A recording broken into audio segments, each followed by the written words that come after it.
couvrir le trajet supposé de l'eau, et pour les spéléos de trouver des galeries qui sont pénétrables. Et pouvoir par après effectuer une topographie qui pourrait même servir dans le cadre de l'eau à faire des stations de pompage, puisqu'on peut retrouver une nappe phréatique assez importante, pouvoir effectuer une station de pompage, pouvoir déterminer aussi les points de pollution, puisque les spéléos sont les premiers à se rendre compte que dans le sous-sol il y a des points de pollution. Si ce n'est plus visible en extérieur, c'est toujours visible dans les traces qu'on peut trouver dans le sous-sol. Alors que ce soit pour la carrière ici derrière nous ou pour ce dont vous venez de nous parler, pourquoi est-ce que c'est important de sensibiliser la population à ces phénomènes?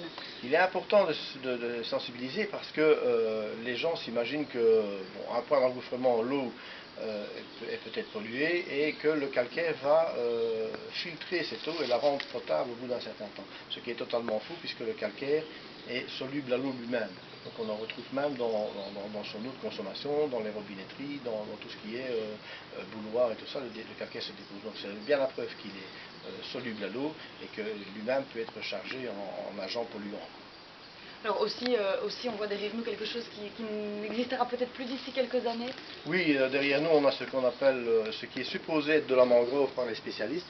C'est à l'étude actuellement à Liège notamment pour faire une datation et déterminer exactement l'origine de cette mangrove. Donc ça veut bien dire qu'on était ici dans un milieu marin qui est revenu à la verticale par la force des choses et par les mouvements tectoniques qui ont bouleversé toute la Terre à une certaine époque.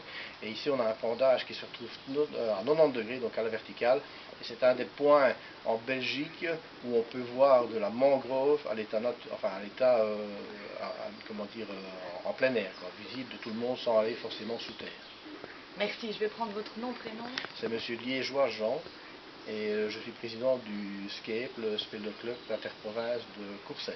C'est SCAP? SCAIP. SCAIP. Merci. C'était très bien.